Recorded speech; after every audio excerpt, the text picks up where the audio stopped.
bienvenue sur le podcast Culture Beauté Japonaise. Le podcast qui décrypte pour vous comment le Japon est entré dans notre vanity et a influencé notre routine beauté. Ici, nous vous emmenons explorer le pays au soleil levant et sa culture mythique des rituels de beauté. Ensemble, partons à la découverte des secrets cachés des Japonaises.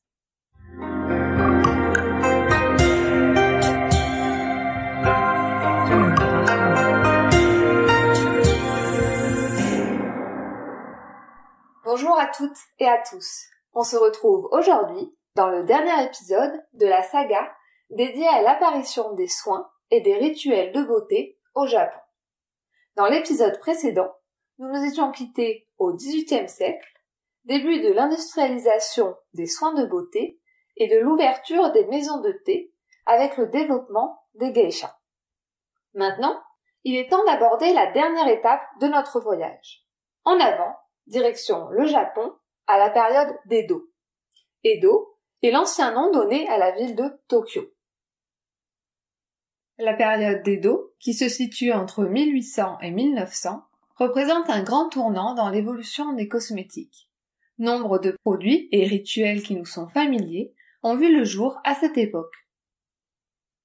Bien que dans les temps les plus anciens, les Japonais utilisaient déjà de la graisse animale et des plantes pour protéger la peau du froid et du soleil, le concept de soigner, c'est-à-dire de nourrir, d'hydrater et de traiter sa peau pour la rendre belle et la protéger, autrefois réservé à la cour et aux geishas, s'étend aux autres couches de la population. Les femmes prennent conscience de l'importance et de la différenciation des soins à apporter selon son type et son état de peau. Vers la fin du XVIIIe siècle, le maquillage occidental, dont la couleur chair sert de toile de fond, séduit très vite les Japonaises. Elles commencent à appliquer ces nouvelles tonalités sous leur fard blanc pour unifier et apporter une touche de luminosité au teint. L'obsession de la peau parfaite et du teint régulier les conduisent à superposer les produits. Ce sont les prémices de la base de teint. C'est seulement à la fin du XIXe siècle que les Nippones abandonnent leur poudre blanche, toujours réservée aux geishas, pour adopter un teint couleur chair.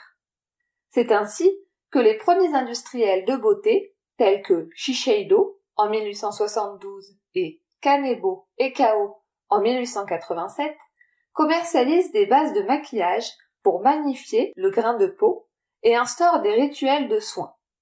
Nettoyage, lotion, crème traitante et base de maquillage pour une peau zéro défaut.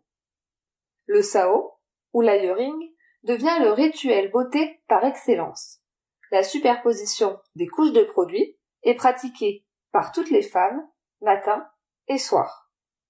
Les premiers salons de beauté prodiguent des massages pour faire circuler le sang et tonifier les muscles. Le protocole de soins n'a d'ailleurs pas beaucoup changé. L'esthéticienne pose une serviette chaude sur le visage, suivie de la crème de massage et finalise par un nettoyage profond de la peau.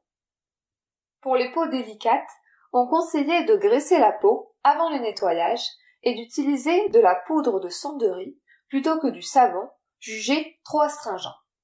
Après le nettoyage, il est recommandé d'appliquer une serviette froide sur le visage, suivie de la lotion et de la crème.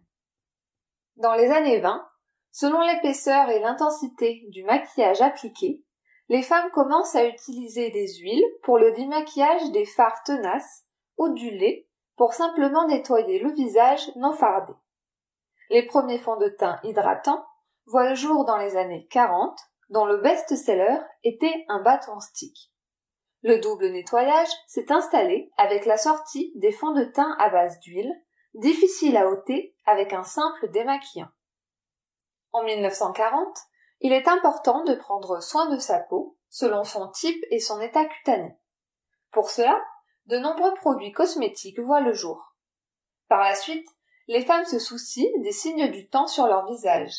Les fabricants commencent à proposer des soins rajeunissants dans les années 60. Les premiers anti-âge étaient formulés avec de l'extrait de plainsatin végétal. Puis, dans les années 80, les laboratoires Paula Cosmétiques ont intégré pour la première fois dans l'industrie de la cosmétique l'acide hyaluronique dans leurs produits. De nombreux laboratoires cosmétiques se créent et deviennent rapidement des pionniers dans leur domaine. Mais ça, nous le découvrirons dans le prochain épisode. En attendant, voici un résumé de ce que nous avons appris de ces 3 épisodes dédiés à l'histoire de la beauté japonaise. L'histoire des soins et des rituels de beauté en Asie débute en 300.